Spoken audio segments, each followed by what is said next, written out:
Hello everyone, welcome to my YouTube channel. अभी हम लोग यहाँ पर स्वतंत्र 1947 से पूर्व की शिक्षा प्रणाली को देखेंगे। तो आज की क्लास में हम लोग वैदिक कालीन या फिर प्राचीन कालीन शिक्षा व्यवस्था को डिस्कस करेंगे डिटेल में। ठीक है, बीएड नोट्स आपको यहाँ पर मिल जाएगा, कहीं और भागना नहीं है। तो कंप्लीट देखना और नोट्स बनाते हुए चलना। ठीक है, और ये बीएड फर्स्ट ईयर या फिर जहाँ सेमेस्टर वाइज क्लासेस होती हैं, तो सेमेस्टर वाइज में पेपर 2 होगा कंटेम्प्रेरी इंडिया एंड एजुकेशन, जो हमारा टॉपिक है, इसमें ये पढ़ने को हम लोग को मिलता है। और कोल्हान यूनिवर्सिटी की अगर हम बात करें तो उसका paper 2 contemporary India and education का यूनिट 3 में ये है कि educational status in India till 1947। तो यहाँ पर देखते हैं कि उससे पहले कैसे शिक्षा प्रणाली हुआ करती थी, एजुकेशन सिस्टम था। तो सबसे पहले वैदिक कालीन प्राचीन कालीन शिक्षा व्यवस्था था, वो 1500 बीसी से लेकर के 600 बीसी के बीच में। जब हम लोग वैदिक कालीन शिक्षा प्रणाली को कंप्लीट करेंगे उसके बाद बौद्ध कालीन शिक्षा व्यवस्था आती है। तो ये देखो यहाँ पर टाइम ड्यूरेशन भी बहुत अधिक है, 600 बीसी से ये स्टार्ट होकर के 1200 एडी तक ये चलता है। ठीक है, नेक्स्ट हम लोग इसके बाद जब बौद्ध कालीन शिक्षा प्रणाली को देख लेंगे तो सल्तनत कालीन या फिर मुस्लिम कालीन शिक्षा व्यवस्था को देखेंगे, टाइम ड्यूरेशन देख सकते हैं।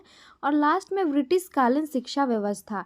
इसके बाद अलग अलग जो कमीशन वगैरह आए थे उसको हम लोग धीरे धीरे कंप्लीट करेंगे। ठीक है, तो आज का हमारा टॉपिक क्या है, वैदिक कालीन शिक्षा व्यवस्था कैसी थी। यहाँ पर सबसे पहले तो वैदिक कालीन शिक्षा व्यवस्था में वेद का अर्थ क्या होता है, ज्ञान होता है। थोड़ा सा ये लंबा वीडियो बनेगा, डिटेल में देखेंगे और नोट डाउन करते हुए चलना। मेरा मेन मकसद यही है कि आपको नोट्स यहाँ पर मिल जाए। ओके, वैदिक कालीन शिक्षा व्यवस्था से तात्पर्य उस ज्ञान से है जो वेदों में सुरक्षित हैं और भारतीय इतिहास में ईसा पूर्व से 600 वर्ष तक के काल को वैदिक काल कहा गया है। आगे है, इस काल में वेदों पर आधारित धार्मिक, सामाजिक, शैक्षिक व्यवस्थिति थी और प्राचीन भारत में शिक्षा का प्रारंभ वेदों से ही माना जाता है। एमसीक्यू क्वेश्चन में अगर ये पूछेगा कि प्राचीन काल में शिक्षा का प्रारंभ कहाँ से माना जाता है, तो ये वेदों से माना जाता है।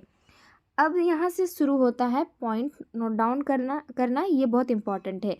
वैदिक कालीन शिक्षा व्यवस्था कैसी हुआ करती थी। ठीक है, पहला है यहाँ पर शिक्षा का उद्देश्य। जो वैदिक कालीन यहाँ पर शिक्षा व्यवस्था थी, वहाँ पर शिक्षा का उद्देश्य क्या हुआ करता था। अभी भी हम लोग पढ़ते हैं तो अभी भी कुछ ना कुछ उद्देश्य होता ही है हमारा शिक्षा का। तो उस टाइम में क्या हुआ करता था इसको जानेंगे।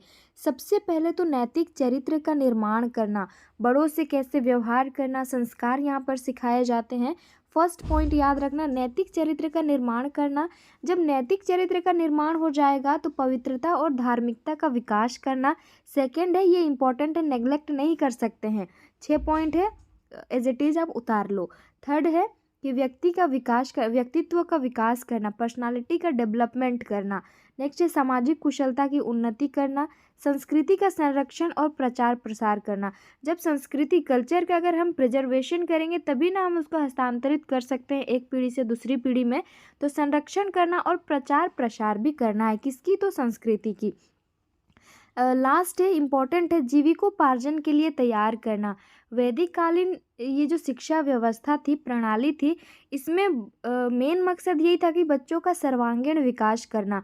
अगर वो यहाँ पर शिक्षा ग्रहण कर रहे हैं कि इस तरह का शिक्षा दे कि वो बाद में जाकर के अपने जीवन में अमल कर सके और अपने जीवन को व्यवस्थित ढंग से वो जी सके। ठीक है, यानी कि यहाँ पर ऑल राउंड डेवलपमेंट पर फोकस किया जाता था। सबसे पहले हम लोग देखेंगे कि नैतिक चरित्र का निर्माण जो है इसमें क्या क्या हो सकता है, डिटेल में देखेंगे और मैं थोड़ा सा स्पीड बताऊंगी तो आप लोग नोट डाउन करना, वीडियो को पॉज करके आप देख सकते हैं। वैदिक काल में शिक्षा का प्रमुख उद्देश्य नैतिक चरित्र का निर्माण करना है ताकि छात्रों में या फिर लोगों में संस्कारों का निर्माण हो सके। अच्छे संस्कार होंगे तो वो बच्चे समझ पाएंगे कि किस बड़ों से छोटों से किस तरह का हम व्यवहार करेंगे। शिक्षा के द्वारा वैदिक आदर्शों को, जैसे कि ब्रह्मचारी, सदाचारी, परोपकार, सात्विक भोजन, बड़ों के प्रति आदर, कर्तव्य पालन, धर्म के प्रति निष्ठा तथा उच्च विचार आदि संस्कारों को विकसित कर छात्रों को संस्कार युक्त बनाया जा सके। ठीक है। यहाँ पर आप अगर ऐसे ही समझेंगे तो इसमें क्या है, अच्छे चरित्र का, अच्छे संस्कार का निर्माण करना ही इसका उद्देश्य है। उसमें कर्तव्य का पालन कैसे करेंगे, अपने धर्म के प्रति निष्ठा, श्रम और उच्च विचार कैसे रखेंगे, तो इन सारी चीज़ों को यानी कि संस्कारों का विकसित कर छात्रों को संस्कार युक्त बनाया जाता है। कौन सा उद्देश्य है, तो नैतिक चरित्र का उद्देश्य में, और ये महत्वपूर्ण भी है। आगे है पवित्रता एवं धार्मिकता का विकास करना। इस काल में शिक्षा का प्रमुख उद्देश्य मनुष्य के आत्मा का विकास करना था। ठीक है। आगे है शिक्षा के द्वारा उन लोगों ने मनुष्य में धार्मिकता के भाव के साथ सरल, स्वाभाविक, पवित्र आत्मा की कल्पना की। चूंकि वैदिक लोगों के जीवन का अंतिम लक्ष्य क्या था, मोक्ष की प्राप्ति करना था। एमसीक्यू में ये पूछेगा कि वैदिक काल में जो शिक्षा व्यवस्था थी उसके उद्देश्य थे, या फिर वैदिक कालीन शिक्षा व्यवस्था में अंतिम लक्ष्य कौन सा था, तो ये मोक्ष की प्राप्ति करना ही इनका अंतिम लक्ष्य हुआ करता था। आगे है इसलिए छात्रों के उनके चित्त वृत्तियों को रोकने का प्रशिक्षण दिया जाता था। उसके बाद है मन पर नियंत्रण करने का भी बल दिया जाता था। कंसंट्रेट करने सिखाया जाता था। मन तो चंचल होता है, वो कुछ भी करने को कहता है मन, लेकिन हमें उस पर कंट्रोल करना है, कैसे हम कंट्रोल कर सकें। ठीक है, इस पर भी बल दिया जाता था। कौन से व्यवस्था में, तो वैदिक कालीन शिक्षा व्यवस्था में, ताकि मन पर नियंत्रण होगा पर बल दिया जाता था, ताकि इधर उधर भटक कर मोक्ष की प्राप्ति में बाधा ना बन सके। तो देखो, अंतिम जो लक्ष्य हुआ करता था वो मोक्ष की प्राप्ति ही था, और अगर हम मन को भटकाएंगे इधर उधर तो हम मोक्ष की प्राप्ति नहीं कर पाएंगे, वहाँ पर बहुत अधिक बैरियर आ जाएगा। तो इसीलिए इस शिक्षा व्यवस्था में उद्देश्य क्या था, मन पर कंट्रोल करना था, ताकि मन इधर उधर ना भटके और मोक्ष की प्राप्ति हम लोग इजीली कर सकें। नेक्स्ट है, अतः आत्मा की पवित्रता तथा धार्मिक भावना विकसित करना अत्यंत महत्वपूर्ण समझा जाता था। पॉइंट वाइज लिखेंगे तो आपके लिए बेटर होगा और मार्क्स भी ज़्यादा मिलने के चांसेस होंगे। और इंग्लिश मीडियम वाले आप लोग क्या करेंगे, स्क्रीनशॉट ले लेंगे, गूगल में कॉपी करेंगे, फिर ट्रांसलेट करके आप लिख सकते हैं। ओके। थर्ड पॉइंट है जो कि इम्पोर्टेंट है, व्यक्तित्व का विकास करना। ये अभी भी होता है, अभी भी शिक्षा जो हम लोग का चल रहा है शिक्षा पद्धति, उसमें भी इसका ये चीज़ होता है, व्यक्तित्व का विकास करते हैं। वैदिक काल में छात्रों के सर्वांगीण विकास पर बल दिया जाता था, यानी कि इस तरह से बच्चों को ट्रेनिंग दिया जाए कि बाद में अगर वो अपना जीवन यापन करे तो वो सही से जी पाए। तो सर्वांगीण विकास, इसमें हर प्रकार का उसमें विकास होगा, शारीरिक, मानसिक, बौद्धिक, आध्यात्मिक से लेकर के सभी प्रकार के ऑल राउंड डेवलपमेंट पर यहाँ पर बल दिया जाता था। नेक्स्ट है, शिक्षा के द्वारा ही उसमें आत्मविश्वास, सामाजिक नेतृत्व, आत्मानुभूति, आत्मसम्मान, सहनशीलता एवं परोपकार जैसे व्यक्तित्व के गुणों का विकास किया जाता था।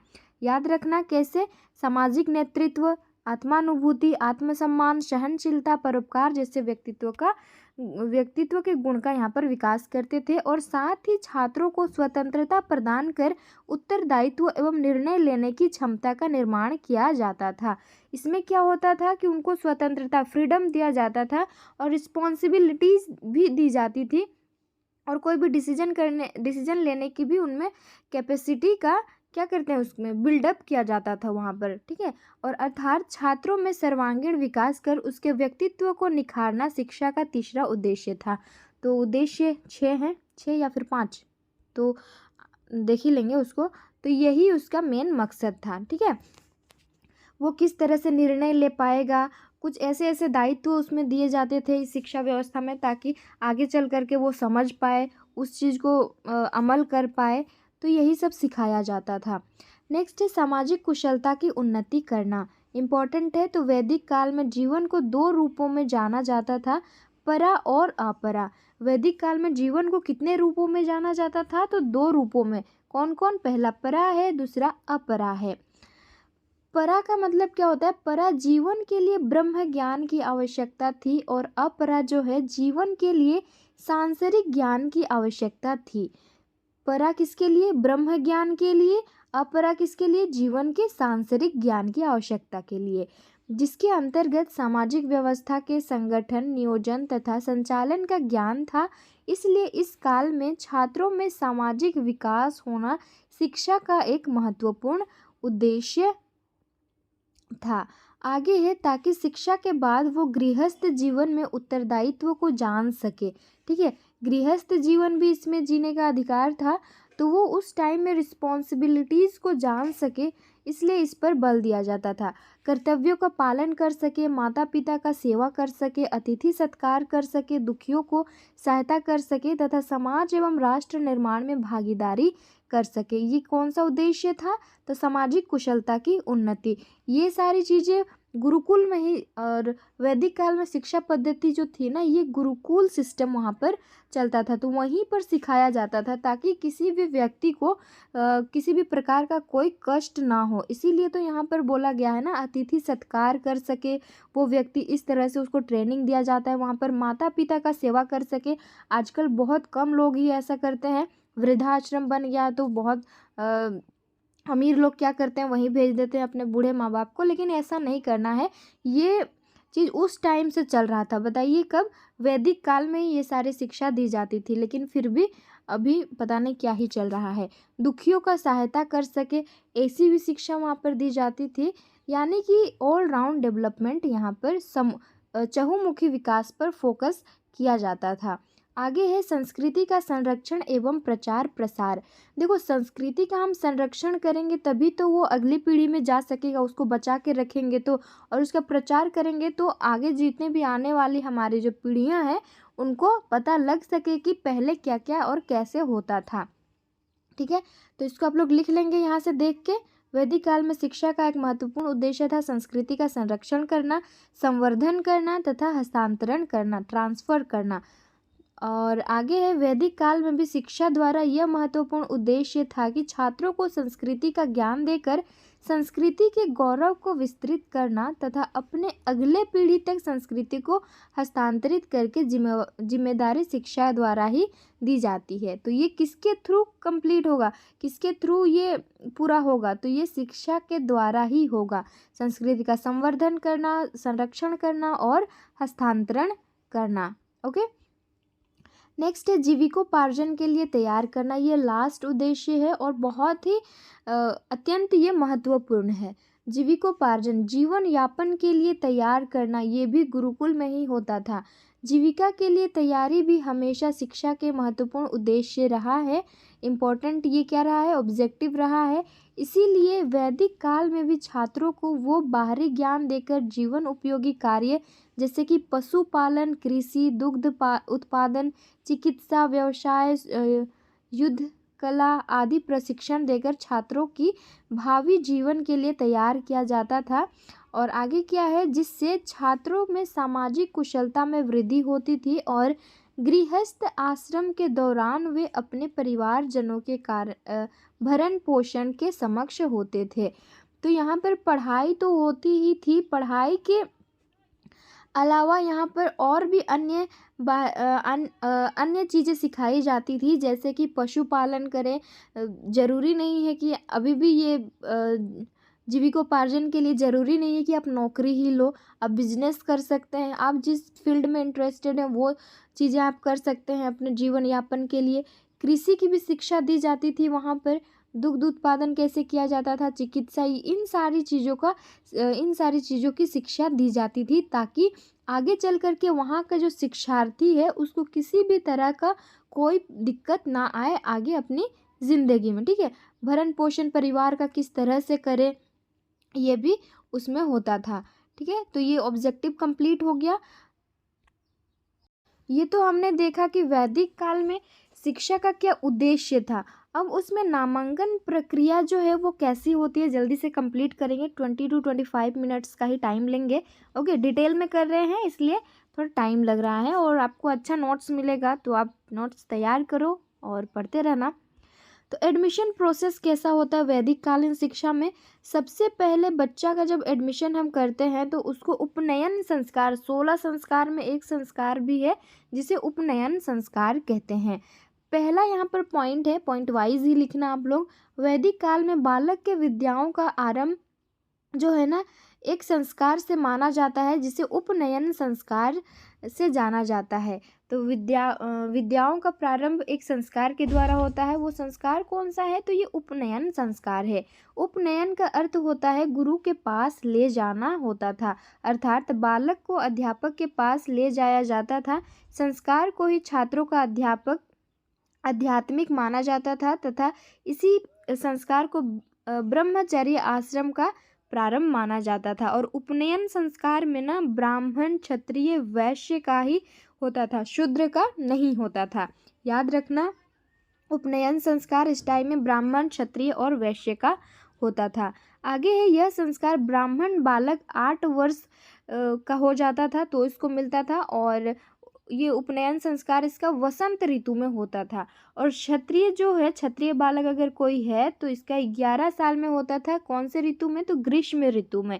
ठीक है। नेक्स्ट थर्ड है, वैश्य बालक का जो यहाँ पर उपनयन संस्कार 12 साल में होता था, और 12 साल पूरा हो जाने से होता था, और ऋतु यहाँ पर शरद ऋतु। नोट डाउन कर लेना, इसको आप इस तरह से भी लिख सकते हैं कि ब्राह्मण अगर आप लिख लिए तो यहाँ पर 8 वर्ष करके यहाँ पर लिखेंगे, देन वसंत ऋतु करके, ऐसे भी आप बना सकते हैं। नेक्स्ट है उपनयन संस्कार। अब एडमिशन हो गया है तो शिक्षण संस्थान वहाँ की कैसी होती है? वैदिक काल में प्रारंभिक शिक्षा तो घरों में ही होती है, क्योंकि 8 वर्ष से ही एडमिशन वहाँ पर शुरू हो जाता है। अलग अलग, ब्राह्मण का अलग, वैश्य का अलग और क्षत्रिय का अलग अलग होता था ना, तो ये घरों में ही शुरू हो जाती थी 8 साल के बाद से। उपनयन संस्कार के बाद गुरुकुल में ही रहना प्रारंभ करते थे, जो वैदिक कालीन शिक्षा संस्थान हुआ करती थी। वैदिक काल में शिक्षण संस्थान कैसी हुआ करती थी? तो ये गुरुकुल पद्धति हुआ करती थी, और ये संस्थान गुरु पर आधारित पारिवारिक संस्था हुआ करती थी, और यहीं पर रहकर छात्र शिक्षा के उद्देश्यों की प्राप्ति करते थे। 6 उद्देश्य देखे, वो अच्छे से डिटेल में हम लोगों ने देख लिया। तो यही गुरुकुल में ही रह करके उन उद्देश्यों की प्राप्ति करते थे। कौन? तो छात्र जो भी यहाँ पर एडमिशन लेते थे। एडमिशन नामांकन प्रक्रिया को क्या कहा जाता है? तो उपनयन संस्कार कहा जाता है। यह संस्थाएं जंगलों के रमणीक स्थल, उपवनों, पहाड़ों, कचहरी स्थल या नदियों के आसपास रह करके कोलाहल से दूर एकांत जगहों पर हुआ करती थी।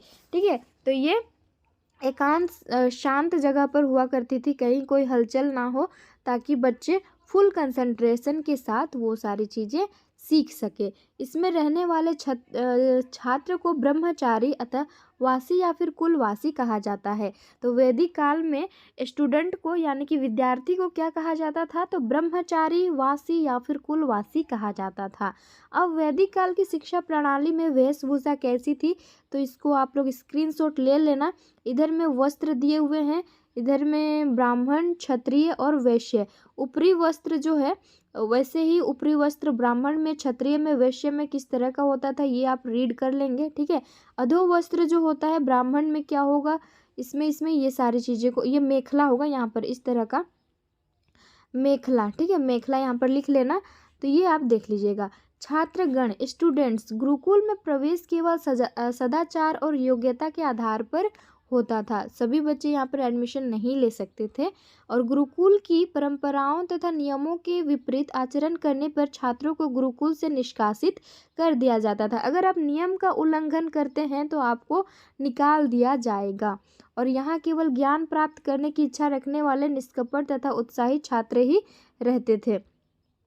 जो इंटरेस्टेड हैं, जो जिज्ञासु हैं, वैसे छात्र ही रह पाते थे अपने गुरुओं के साथ में। छात्र सामान्यतः गुरुकुल में 12 वर्ष तक ही अध्ययन करते थे, परंतु महान ज्ञान प्राप्त करने के लिए अनेक छात्र 12 वर्ष से अधिक समय तक गुरुकुल में अध्ययन करते थे। 12 वर्ष, जब से आपका एडमिशन हुआ तब से 12 वर्ष तक ही बहुत सारे विद्यार्थी जो हैं, कुलवासी जिसे कहते हैं वैदिक काल में, तो ये 12 साल तक ही रहते थे, और उसके बाद वो मतलब चले जाते थे। ठीक है। आगे आएगा वो संस्कार। फिर अगर कोई बच्चा रहना चाहता है महाज्ञान की प्राप्ति के लिए तो वो रह सकता है, यहाँ पर कोई उसको नहीं रोक सकता है। शिक्षा प्राप्त करने के पश्चात विद्यार्थी घर जाकर गृहस्थ जीवन बिताते थे, परंतु कुछ छात्र वहीं गुरुकुल में रहकर जीवन भर गुरु की सेवा करते थे। ओके, तो ये क्लियर हो गया, और नोट डाउन कर लेना। मेरा मकसद यही है आप तक नोट्स पहुँच जाए। ओके, आगे है दिनचर्या, रूटीन क्या क्या होती थी। तो गुरु के आश्रम में प्रवेश लेने के पश्चात या फिर उसके बाद छात्रों को गुरुकुल के कठोर अनुशासन में रहना पड़ता था। वहाँ पर जो नियम है उसी को आप कर सकते हो, उसको मना नहीं कर सकते हैं, ठीक है। और छात्रगण ब्रह्म मुहूर्त में उठ करके शौच, दातुन, स्नान आदि नित्य कर्मी से निवृत्त होकर के हवन, संध्या आदि का कार्य करते थे। ब्रह्म मुहूर्त मतलब एकदम सवेरे 4:30-5 बजे जैसे वो लोग उठ के ये सारी चीज़ें करते थे। यहाँ पर वही चीज़ लिखा हुआ है कि सुबह जगने से लेकर के वो रात सोने तक में क्या क्या मतलब करते थे। कुलवासी मतलब स्टूडेंट, ओके। और ये आप पढ़ लेंगे। स्नान की व्यवस्था करना गुरुओं के लिए, वहाँ के जो कुलवासी विद्यार्थी होते थे वही स्नान की व्यवस्था करते थे, भोजन की व्यवस्था करते थे सब गुरुओं के लिए। बच्चे ही वहाँ पर ये सारी चीज़ें करते थे। वो लोग जंगल जाते थे, लकड़ी लेकर के आते थे, ये सारी चीज़ें वहाँ पर होती थी। भिक्षा यहाँ पर मांगा जाता था। सूर्यास्त से पहले गुरुकुल में वापस आना, भोजन करना, कुछ देर तक अध्ययन करना, ये सारी चीज़ें होती थी। तो आप स्क्रीनशॉट ले लो और पढ़ लेना, ओके। लास्ट वाला ये इम्पोर्टेंट है। एक जो कार्य था ना जो सबके लिए आवश्यक था, सबको करना ही करना है, उसे नेग्लेक्ट नहीं कर सकते थे। गुरुकुल की अग्नि को हमेशा प्रज्वलित करना था, वो हमेशा जलता रहना चाहिए, ये वहाँ पर मैंडेटरी था। पाठ्यक्रम, वहाँ का जो करिकुलम था वो क्या क्या था। वैदिक काल शिक्षा के उद्देश्य के अनुरूप ही पाठ्यक्रम थे वहाँ पर। और शिक्षा के उद्देश्य में प्रमुख था मोक्ष की प्राप्ति करना, हमने शुरू में ही देखा था। और व्यक्तित्व का विकास करना, सामाजिकता का विकास करना और जीवन के लिए तैयार करना ही इसका ये सारी चीज़ें पाठ्यक्रम में शामिल हुआ करती थी। और इसलिए पाठ्यक्रम के भी 2 भाग थे। कौन कौन से। पहला भाग जो है ना मोक्ष की प्राप्ति में सहायक करता था, उसे विद्याएं कहते हैं। मोक्ष की प्राप्ति में जो सहायक करता था प्रविद्याएं कहा जाता था, ये पहला भाग। और दूसरा भाग को अप्रविद्याएं कहा जाता था। और ये किस में सहायता करता था, तो सांसारिक योग्यता में, ओके। प्रविद्याएं, और इसके अंतर्गत प्रविद्याएं के अंतर्गत वेदों, ब्राह्मणों, आर्यन्यकों और उपनिषदों को पढ़ाया जाता था। और अब प्रविद्याएं के अंतर्गत क्या पढ़ाया जाता था, इतिहास, ज्योतिष, गणित, जीव विज्ञान और वनस्पति विज्ञान, ये सारी चीज़ें जो है वहाँ पर पढ़ाई जाती थी। और वैदिक काल में शिक्षा का माध्यम संस्कृत था, संस्कृत भाषा में शिक्षा दी जाती थी। शिक्षण विधियाँ यहाँ पर कैसी थी, तो गुरुकुल में शिक्षा अध्यापक आधारित होता था, यानी कि टीचर सेंटर्ड होता था। एक गुरु होते थे वहाँ पर और बहुत सारे स्टूडेंट्स होते थे, और गुरु जैसे जैसे बोलता था वैसे बच्चे भी वहाँ पर करते थे। और संस्कृत के माध्यम से ही वहाँ पर शिक्षा दी जाती थी। तो कहाँ पर शिक्षा दी जाती थी, गुरुकुल में। माध्यम कौन सा था, संस्कृत था। शिक्षकों द्वारा मंत्रों को भी रटवाया जाता था बच्चों को, और यहाँ पर रटने पर ज़्यादा फोकस किया जाता था। छात्रों को 3 समूह में बांटा गया था, महाप्रज्ञ, मध्य प्रज्ञ और अल्प प्रज्ञ, कैटेगरी वाइज इनको बांटा गया था। नेक्स्ट है शिक्षण विधि के रूप में प्रश्नोत्तर विधि, जो टीचिंग मेथड्स हैं वो क्वेश्चनेयर मेथड होगा, फिर स्टोरी टेलिंग मेथड, व्याख्यान, वाद विवाद विधि, क्रियात्मक विधि का प्रयोग यहाँ पर किया जाता था। वहाँ पर लिखित साक्ष्य कुछ ज़्यादातर नहीं होता था, इसीलिए बच्चों को जो भी संस्कृत के श्लोक वगैरह होते थे ना, सब रटने पर ही फोकस कराते थे। छात्र शिक्षक का संबंध कैसा होता था, गुरुकुल में शिक्षा प्रणाली जो है एकल गुरु पद्धति थी, यानी कि एक अगर गुरु है तो एक ही गुरु से सब बच्चे यहाँ पर सब बच्चे सीखेंगे। एक शिक्षक होगा और बहुत सारे विद्यार्थी होंगे। और गुरुकुल में एक शिक्षक रहते थे, गुरु के घर में ही सारे छात्र साथ साथ रहते थे, इसलिए गुरु शिष्य का संबंध पिता पुत्र जैसे था। वैदिक कालीन शिक्षा पद्धति में जो टीचर और स्टूडेंट का रिलेशन कैसा था, तो पिता पुत्र का था, ठीक है। क्योंकि बच्चे अपने घर में सब छोड़ कर आते हैं, उनका उपनयन संस्कार के द्वारा एडमिशन होता है, तो अपने पिता किसको मानते हैं वहाँ पर, तो अपने गुरु को ही। गुरु पिता के समान ही अपने छात्रों को हर सुख दुख, अनेक खाने, उनके रहने, उनके कपड़े, उनकी बीमारी, सभी का ध्यान रखते थे। एकदम घर में अपने पिताजी जिस तरह से अपने बच्चों का ध्यान रखते थे, वैसे गुरुकुल में गुरु रखा करते थे। अपने गुरु के आदेशों का बच्चे पालन करते थे और गुरु की सेवा करते थे। गुरु की हर आज्ञा का पालन करना अपना सौभाग्य समझते थे उस टाइम के बच्चे। परीक्षा प्रणाली वहाँ पर कैसी होती थी, तो गुरुकुल में शिक्षा प्रणाली में कोई औपचारिक परीक्षा का आयोजन नहीं होता था, जैसे कि उसमें कोई पेपर पेन दे करके नहीं बैठाया जाता था। गुरु अपने तरीके से परीक्षा लेते थे। और जैसे कि वो पढ़नी जो नहीं है, वो खेत का वो क्या बोलते हैं, आड़ जो भी साइड वाला है वो टूट जाता है, तो वो वहीं पर लेट जाता है और रोक लेता है, इस टाइप का वहाँ उस टाइम में शिक्षा दी जाती थी। और प्रत्येक दिन गुरु पिछले, और यहाँ पर क्या होता था, इतना आप लोग लिख लेना ये सारी चीज़ें।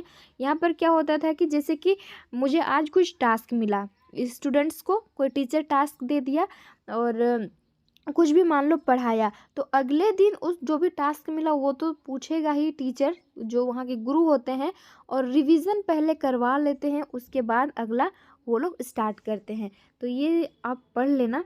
नारी शिक्षा, यहाँ पर वैदिक समाज में जब नारियों की स्थिति अच्छी थी तो उन्हें पुरुषों के पूरक माना जाता था, यानी कि वैदिक कालीन शिक्षा में नारी शिक्षा भी दी जाती थी।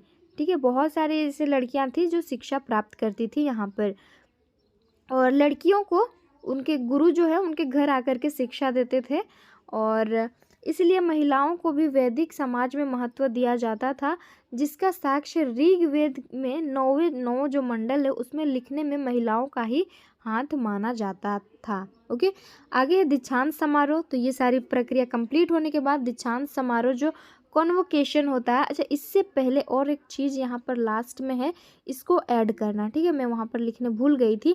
अनुशासन एवं दंड में क्या होता था, यहाँ पर थोड़ा सा मिस्टेक है, लेकिन यहाँ पर यहाँ से लिखना, अगर बच्चे गलती करते हैं ना तो गलती करने पर स्वयं छात्र जो है वो अपनी स्वीकार कर लेता था, और दंड स्वीकार करके वो लगभग 3 महीना जो है वहाँ पर कम भोजन करता था, उसमें आत्मशुद्धि करते थे कम भोजन करके। 2 माह तक वो दूध पीता था, भरपेट आपको भोजन नहीं मिलता था यहाँ पर। आधे माह तक छेना, 8 दिन तक घी, 5 दिन तक बिना मांगे भिक्षा, 3 दिन तक यहाँ पर केवल पानी का सेवन करते थे, और 1 दिन बिना खाए हुए बिताते थे। तभी जो है उनका आत्मा का यहाँ पर शुद्धि माना जाता था, और उसमें शामिल फिर से कर लेते थे अगर किसी से किसी प्रकार की कोई गलती हो जाती है तो। आगे यहाँ पर दीक्षांत समारोह, जो हम लोग अभी मॉडर्न क्या बोलते हैं, कन्वोकेशन जो बोलते हैं, वही है। वैदिक काल में शिष्यों की गुरुकुलीय शिक्षा पूरी होने पर समावर्तन समारोह का, समापवर्तन या समावर्तन वही होगा, का आयोजन होता था, यानी कि कन्वोकेशन होता था। यहाँ पर क्या होता था, समापवर्तन का शाब्दिक अर्थ क्या होता था, घर लौटना होता था। और शिक्षा की समाप्ति पर गुरु शिष्य को अंतिम संदेश देते थे, जो भी कन्वोकेशन वहाँ पर होता था, ताकि छात्र भावी जीवन में कर्तव्यों का पालन कर सके, और इसी उपदेश को समावर्तन उपदेश कहा जाता था। शिक्षा यहाँ पर पूर्ण हो जाती थी तो उनका समावर्तन होता था, कॉन्वोकेशन होता था, उसमें जो गुरु होते थे वो लास्ट टाइम कुछ उनको मैसेज देते हैं, ताकि वो अपने जीवन और कर्तव्यों का, जीवन में अपने कर्तव्यों का पालन कर सके। समावर्तन उपदेश के द्वारा गुरु अपने शिष्य को सत्य बोलने, कर्तव्यों का पालन करने, वेद का अध्ययन करने, स्वास्थ्य रक्षा, यज्ञ, माता पिता एवं गुरु की सेवा करने इत्यादि का उपदेश देते थे। जो हम लोग सामाजिक कुशलता वाला देखे थे ना उद्देश्य, वो यहीं पर वो लोग लास्ट टाइम में वो बताते थे। वित्त व्यवस्था, गुरुकुल शिक्षा व्यवस्था में गुरुकुल का कोई स्थायी आय का स्रोत नहीं हुआ करता था यहाँ पर, यानी कि किसी प्रकार का कोई इनकम नहीं होता था। आय का स्रोत केवल छात्रों द्वारा दी गई जो गुरु दक्षिणा, कन्वोकेशन होता है उस टाइम बच्चे गुरु दक्षिणा देते थे, गुरु दक्षिणा, या फिर धनी व्यक्ति द्वारा जो राजाओं द्वारा दिए गए उपहार, पशु, कृषि तथा भिक्षाटन के द्वारा प्राप्त आय ही होता था ये लोग का। आगे, जबकि व्यय के रूप में छात्रों की रहने की व्यवस्था, खाने की व्यवस्था, कपड़े, बीमारियों का इलाज इत्यादि राशि खर्च होती थी। तो वहाँ पर जब गुरुकुल में जैसे ही एंटर करते थे बच्चे, तो गुरु ही अपने पिता, मतलब जो गुरु होता है बच्चों के पिता के समान ही वहाँ पर ट्रीट करता था। और ये लोग का कोई वो व्यवस्था, मतलब क्या कहते हैं इसको, इनकम का कोई सोर्स नहीं था। सोर्स यही था, जब गुरु दक्षिणा देते थे बच्चे, वही धनी व्यक्ति कुछ दान में दिए, तो इन्हीं से उनका जीवन यापन होता था। गुरु शिष्य का संबंध वैदिक कालीन शिक्षा के टाइम में कैसी हुआ करती थी, relation of teacher and students, तो है वैदिक काल में गुरु और शिष्यों के बीच बहुत मधुर होते थे। जो व्यवहार है वो मधुर, संबंध जो है मधुर होता था। गुरु शिष्यों की पुत्रवत मानते थे, गुरु अपने शिष्य को अपने बेटा पुत्र जैसे मानते थे, और शिष्य गुरुओं को पिता तुल्य, जो स्टूडेंट है वो अपने गुरु को पिता जैसा मानता था, और गुरु शिष्य के बीच श्रद्धा उमड़ती थी। आगे है गुरुजी के शिष्यों के प्रति कर्तव्य, गुरुजी का शिष्यों के लिए क्या कर्तव्य है। वैदिक काल में गुरु शिष्यों के प्रति पूर्ण रूप से उत्तरदायी होते थे। रिस्पॉन्सिबिलिटी गुरु पर ही थी, वहाँ पर गुरुकुल में गुरु रहते थे तो उन्हीं पर थी। वे शिष्यों के प्रति निम्नलिखित उत्तरदायित्वों में कर्तव्यों का पालन करते थे। कौन कौन से हैं, देखो, शिष्यों के लिए आवास देना गुरु का ही कर्तव्य यानी कि उत्तरदायी है, उत्तरदायित्व है। भोजन की व्यवस्था करना, वस्त्र आदि व्यवस्था करना इसका गुरु का ही उत्तरदायित्व। नेक्स्ट है शिष्य के स्वास्थ्य की देखभाल करना। बच्चे अपने माता पिता को घर में छोड़ के आए हैं, अब गुरु के पास छोड़ के आए हैं, उनको दे के आए हैं, तो ऑब्वियस है कि जो गुरु है, वहाँ का टीचर है, वही इसका ध्यान देखभाल करेगा।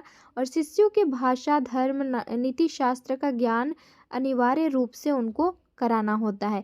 यानी कि जो रियल लाइफ है ना, वहाँ पर कैसी क्या प्रॉब्लम आ सकती है, इन सारी चीज़ों से कैसे निकलना है, ये गुरु ही बताते थे वहाँ पर गुरुकुल में। शिष्यों को उनकी योग्यता अनुसार अथवा वर्णानुसार विशिष्ट विषयों एवं क्रियाओं का शिक्षा देना होता था। ये आप लोग पढ़ लेना, ठीक है। चरित्र निर्माण करना था वहाँ पर। शिष्यों का सर्वांगीण विकास लिखते ही रहना। गुरुकुल ये जो एजुकेशन सिस्टम है, क्योंकि वहीं पर उसी पर फोकस किया गया था। और 7 पॉइंट भी आप लोग पढ़ लेना। नेक्स्ट यहाँ पर है शिष्यों के गुरुओं के प्रति कर्तव्य। शिष्य जो थे उनका क्या कर्तव्य था अपने गुरुओं के लिए। वैदिक काल में शिष्य गुरुओं के प्रति पूर्ण रूप से समर्पित होते थे और वे गुरुओं के प्रति जो उनका जो है, ये हम लोग पढ़ लेंगे क्योंकि बहुत अधिक टाइम लग जा रहा है। गुरुकुल की सफाई करना और उसकी पूर्ण व्यवस्था करना ये बच्चों का कर्तव्य हुआ करता था। गुरु गृह की सफाई करना, गुरु के स्थान एवं पूजा पाठ की व्यवस्था करना, गुरु और गुरुकुल वासियों के लिए भिक्षाटन करना, गुरु के स्नान की व्यवस्था, ये सारी चीज़ें ना वहाँ पर बच्चे ही करते थे जो स्टूडेंट्स हैं। गुरु और गुरुकुल वासियों के भोजन की व्यवस्था करना, जलावन के लिए लकड़ियों का व्यवस्था करना, बच्चे ही सारी चीज़ें करते थे। सोने की व्यवस्था, गुरु के सोने की व्यवस्था वहाँ के कुलवासी करते थे। गुरु के आदेशों का पूर्ण निष्ठा से लगन के साथ उसका पालन करना है। आप नाम वहाँ पर नहीं बोल सकते हैं। शिक्षा पूरी होने पर अपनी सामर्थ्यानुसार गुरु दक्षिणा देना। जब कॉन्वोकेशन होता है, समावर्तन होता है, तब जो है यहाँ पर गुरु दक्षिणा दी जाती थी। और अनुशासन दंड तो ये हो गया, कंप्लीट हो गया, बहुत अधिक टाइम लगा, लेकिन नोट डाउन इसे आप ज़रूर करेंगे, ठीक है। और इसके बाद हम लोग बौद्धकालीन शिक्षा पद्धति को देखेंगे कि उसमें किस तरह का सिस्टम हुआ करता था, कहाँ पर पढ़ाया जाता था, कैसी शिक्षा वहाँ पर दी जाती थी और शिक्षा के उद्देश्य क्या क्या थे। ओके, नोट्स कर लेना और अच्छे से नोट्स बनाना ताकि आगे भी काम आएगा आप ही का, ठीक है। फिर अपने फ्रेंड्स को भी शेयर कर देना। और इंग्लिश वाले थोड़ा सा आपको मेहनत करना पड़ेगा, आप लोग ट्रांसलेट कर सकते हैं। ओके।